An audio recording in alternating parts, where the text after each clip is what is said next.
Luigi Mangione in court. Eric Shawn has an answer from the judge because there's movement on this case. The defense is trying to put it all on the cops. Eric Shawn has more with what just happened. Eric, hello. Yeah, Bill, hello. A victory in part for Luigi Mangione. Judge Gregory Carroll ruling just a few moments ago, issuing his written ruling that some of the items that police found in Mangione's backpack will be suppressed. In other words, the jury, when the state trial starts, expected in September, will not learn about some of those items that apparently does not, though, include the gun. Here's how it went down. The police got a phone call. They believe that the suspect in the shooting of Brian Thompson was sitting at McDonald's. They show up at the McDonald's in Altoona, Pennsylvania, start talking to him. He has his backpack, and one officer moves it with his foot away from him. Another officer then places the backpack 9 feet away on a table. That's when Altoona police officer Christy Wasser starts rummaging through it. She at one point said she thought there could be a bomb, and that's when Mangione was then talked to and placed into handcuffs. Well, Judge Carroll says that search was illegal. He apparently, in his ruling, says that was not proper because there wasn't a search warrant at that time. So he has ruled that the items found in the backpack at the McDonald's will not be included in the trial. And those include the bullet magazine, a magazine full of bullets that Officer Wasser found, as well as a journal, a cell phone, well, a passport, a chip. So it's the bullet magazine, his cell phone, his passport, his wallet, and a computer chip will not be allowed into evidence. What then happened was Wasser be allowed to be in the trial, that the gun, the weapon that police say was used to kill Brian Thompson, the United Healthcare CEO, will be allowed into evidence. But what is not being allowed is, as I've said, the magazine full of bullets, as well as some of the other items that Mangione had. It was a fascinating suppression hearing that went on for about 2 weeks here, as the defense has gone through every point with like a toothpick. Challenging every single step that police officers made, arguing that when they were talking to Mangione at the McDonald's, that it was illegal. They did not have a search warrant. Under the law, they pointed out that if you can grab something, police have the right to go through it, so that they don't want you to lunge at something and grab a gun or something. But if it is not in your control, then they don't have a right to go through it unless they have a search warrant. And Judge Carroll ruled that because the backpack was moved 9 feet away from Mangione, it was placed on a table. That meant that the backpack was not effectively in Mangione's control. So because he did not have control over the backpack, it was illegal at that point for police to go through his backpack and search it without a search warrant, in which Christy Wasser, the police officer, found the bullet magazine and then rummaged through it for other items. Only later at the police station, when they were taking the inventory, did they find the weapon, the 9mm that police say they was used to kill Brian Thompson. So we'll see how this all goes down. This is in complete contrast to what the federal judge ruled. The federal judge allowed everything in. This is kind of a half victory, but somewhat of a victory nonetheless for Luigi Mangione, except, of course, for Federal level? Well, yeah. Where are those both there are now, two, and are they at the same point, yes or no? Yeah, there are two different legal proceedings against Luigi Mangione. Here is New York State Supreme Court. Judge Gregory Carroll is the judge here. This decision, throwing out the bullet magazines and the like, only affects the state trial. The state trial, jury selection is supposed to start in September here at the state trial. 2 blocks away is the federal court. That is where there are federal charges against Luigi Mangione. The death penalty was thrown out in that case. That was sought because the defense was able to argue for the terrorism charge, you need murder and another violent crime. The federal authorities, DOJ, said that was stalking. The judge in that case threw the stalking out, saying stalking may not necessarily be violent. So in that case, Mangione does not face the death penalty. That trial will commence after this trial is over. This trial starts with jury selection at September. So we'll have the state trial first, then the federal trial. But certainly the defense lawyers for Mangione can claim somewhat of a victory in that. But of course, it appears that the main issue, the weapon that authorities say was used, will be allowed in this case, in this state trial. We are hearing from inside the courtroom. The judge and Mangione are in the courtroom now. So, Eric, thank you. Stand by. Dana's got more. And Jonathan Turley, a constitutional law professor, joins us. And there seems to be, I mean, this is all breaking news, so it's not fog of war per se, but as our great lawyers read through the decision, is it a mix of a decision here, Jonathan? It is a mix, Dana. This is what we had talked back of a warrant. Now, it does appear that it's easier to get cameras in a New York courtroom than it is to admit evidence. But in this case, it's a split decision. So he is going to face the weapon that matches with this alleged murder. And that is usually the most important piece of evidence the prosecutors can have. But the judge just kept out his journal, where his own words could have been used to establish his motivation and his rather twisted view of the healthcare industry. Now, that's, of course, very different from the federal trial, where everything came in. And people are no doubt confused by that. But we have two different jurisdictions. New York tends to be a very favorable jurisdiction for criminal defense attorneys. And you're seeing that contrast now between two courthouses that are just blocks apart. Okay, Jonathan, what's in? The gun is in. And let's be clear about this.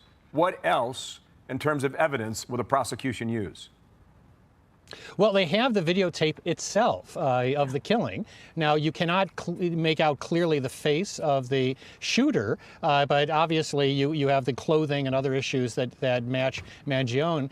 But the other material that the prosecutors really wanted will not come in. So you don't get the silencer. You don't get the magazine. Most importantly, you do not get the journal.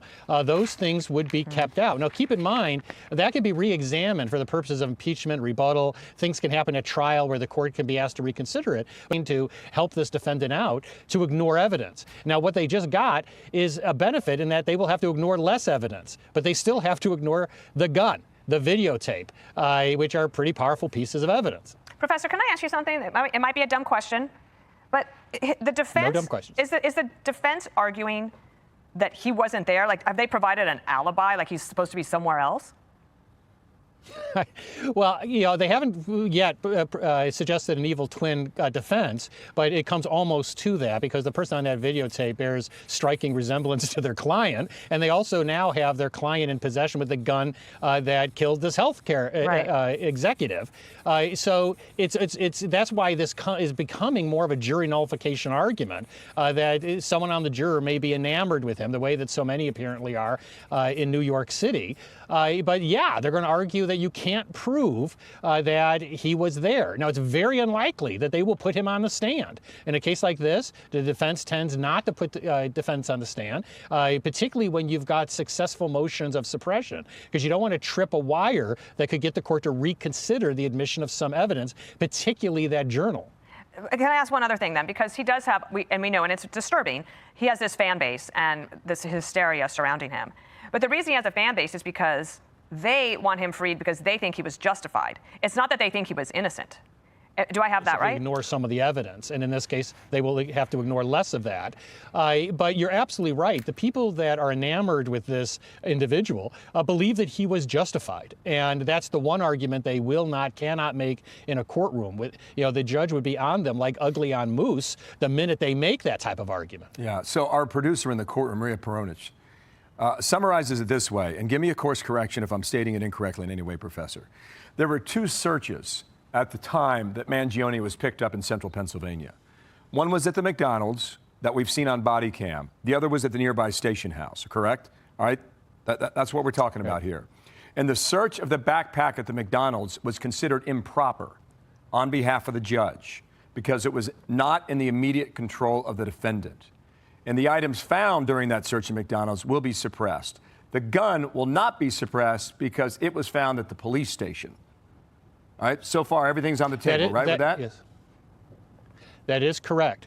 And, with the incident to arrest, the whole point of that exception is that a suspect could grab a weapon. So for the protection of the officers, people around them, they have to do a search of the area. In this case, the officers had already moved the bag away from the defendant. He was then cuffed shortly thereafter. And so the court is saying, you didn't have that justification anymore.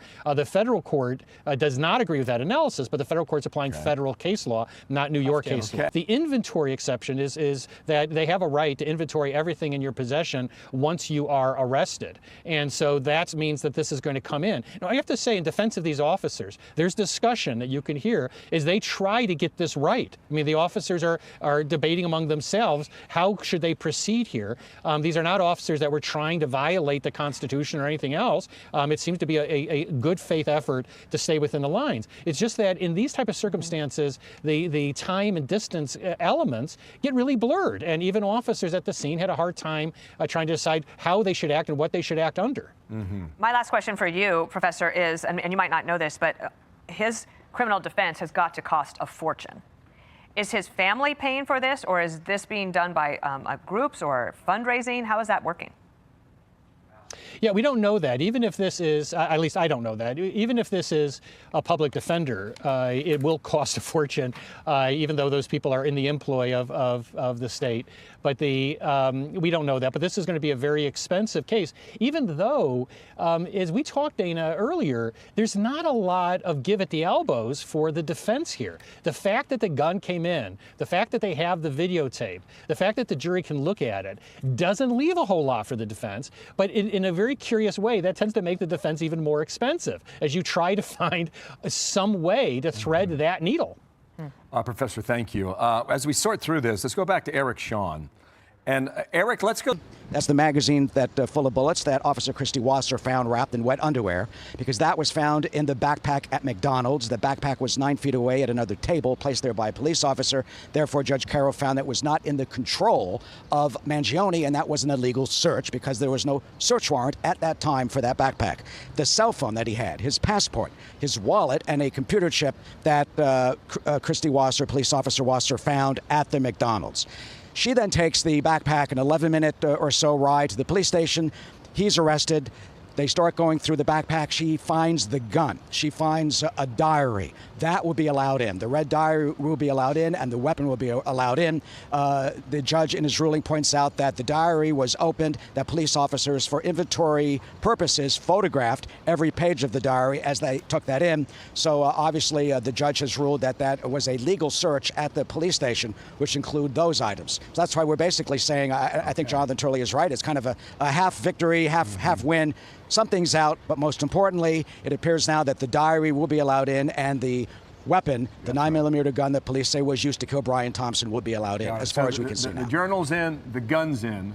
What's not in is the magazine for the ammo, the cell phone, which could be significant, we'll see, a computer chip, which could also be significant. I imagine what kind of information's on that, as well as a passport and a wallet. Eric, thank you. That continues before the judge and to our audience yet again. There's a camera in that courtroom, which really, here in New York, we're not used to that. No. So long as that's the case. 4-hour American cable television news channel, Fox News Channel, that broadcasts breaking news, political reporting, and business updates. Opinion and commentary. While they feature traditional daytime news reporting, their highly rated primetime lineup, including hosts like Sean Hannity and Jesse Waters, focuses heavily on conservative political commentary and analysis. Digital and audio media. They run linked to FoxNews.com, a network of podcasts, Fox News Radio, and direct-to-consumer streaming services like Fox Nation and the broader Fox One streaming package. Top stories they are covering right now, May 2026. If you meant to ask, what did Fox News just report, or what are they covering right now, their major recent headlines include the Trump-Xi Summit, extensive coverage and exclusive interviews via Sean Hannity and Brett Baier, covering President Donald Trump's historic meeting with Chinese President Xi Jinping in Beijing, alongside ongoing tensions surrounding Taiwan and trade deals. U.S.-Iran ceasefire strain, tracking renewed warnings from the White House regarding shaky ceasefire agreements with Iran. Domestic news, a major ongoing Long Island Railroad, LIRR, commuter strike in New York, and investigations into NFL diversity hiring practices. What specific information about Fox